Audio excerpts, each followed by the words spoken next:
क्या महज एक इंसानी खोपड़ी से पूरी की पूरी मर्डर मिस्ट्री का खुलासा हो सकता है?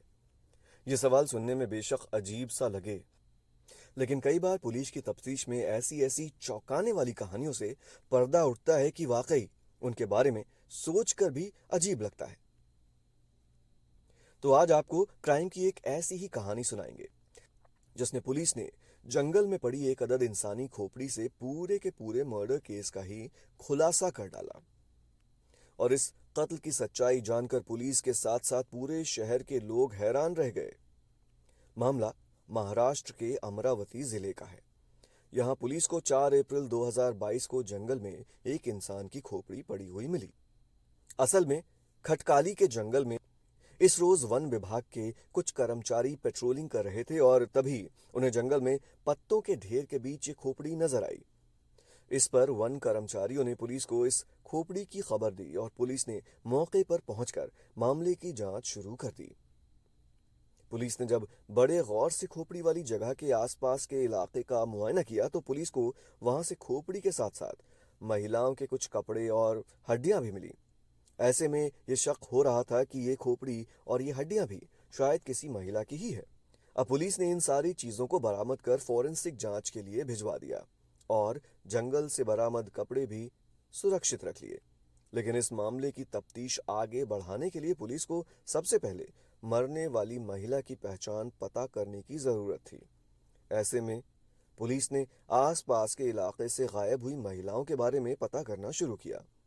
शुरू में तो पुलिस को इस कोशिश में कोई खास कामयाबी नहीं मिली, लेकिन करीब महीने भर बाद तब पुलिस की कोशिश रंग लाई जब एक परिवार ने पुलिस को बताया कि उसकी बेटी पिछले कई महीनों से अपने घर से गायब हो गई है। अब पुलिस ने घर वालों से जंगल में मिले कपड़ों को पहचानने के लिए कहा ताकि ये पता चल सके कि जंगल में जिस महिला की खोपड़ी और कपड़े मिले हैं वो उसी परिवार की बेटी के हैं या फिर किसी और के। आपको जानकर हैरानी होगी कि कपड़ों को देखते ही परिवार ने पहचान लिया कि ये कपड़े उसकी बेटी के ही हैं। ये परिवार महाराष्ट्र के ही अकोला जिले के अकोट तहसील का रहने वाला था और जंगल से मिले कपड़े उनकी बेटी सोनिया के ही थे।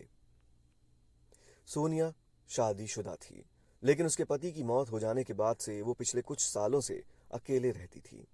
सोनिया के घर वाले तो अपनी बेटी के कपड़े पहचान चुके थे, लेकिन पुलिस के लिए अभी ये पता करना बाकी था कि ये खोपड़ी भी सोनिया की है या नहीं। ऐसे में पुलिस ने सोनिया के बेटे से खोपड़ी और हड्डियों के डीएनए मैच करवाने की कोशिश की और जैसे ही फॉरेंसिक साइंस लैब से डीएनए की रिपोर्ट आई, कातिल तक पहुंचने की पुलिस की उम्मीद तब और बढ़ गई। ये खोपड़ी और हड्डियां भी सोनिया की ही थीं, क्योंकि खोपड़ी और हड्डियों से उसके बेटे का डीएनए बिल्कुल मैच कर गया था। अब पुलिस ने सोनिया के बारे में और ज्यादा जानकारी जुटाने की शुरुआत कर दी।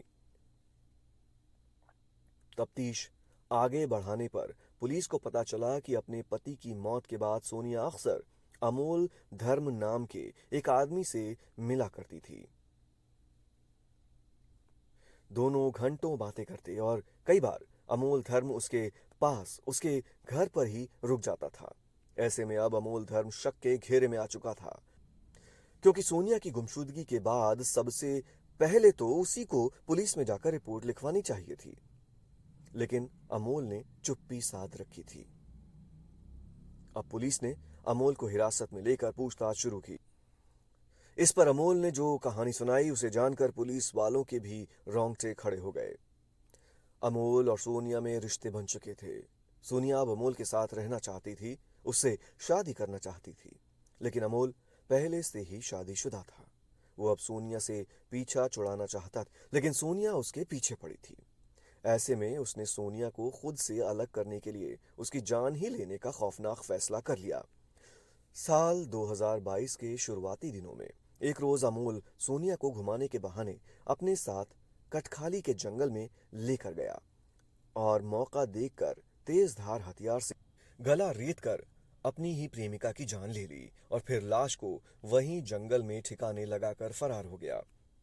चूंकि सोनिया अकेले ही रहती थी, इसलिए शुरुआती दिनों में किसी को उसकी गुमशुदगी का पता ही नहीं चला।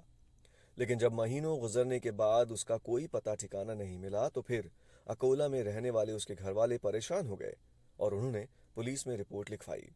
लेकिन तब तक सोनिया की लाश जंगल में पड़े पड़े हड्डियों और कंकाल में तब्दील हो चुकी थी। और आखिर में जब वन कर्मचारियों को पेट्रोलिंग के दौरान सोनिया की खोपड़ी मिली तो फिर सिर्फ एक खोपड़ी से ही इस केस का खुलासा हो गया। दोस्तों, आपको सच्ची घटनाओं पर आधारित क्राइम की यह कहानी कैसी लगी, इस पर कमेंट जरूर कीजिएगा। आपसे रिक्वेस्ट है कि आप इस चैनल को सब्सक्राइब कर लें और बेल आइकन को दबाना बिल्कुल ना भूलें।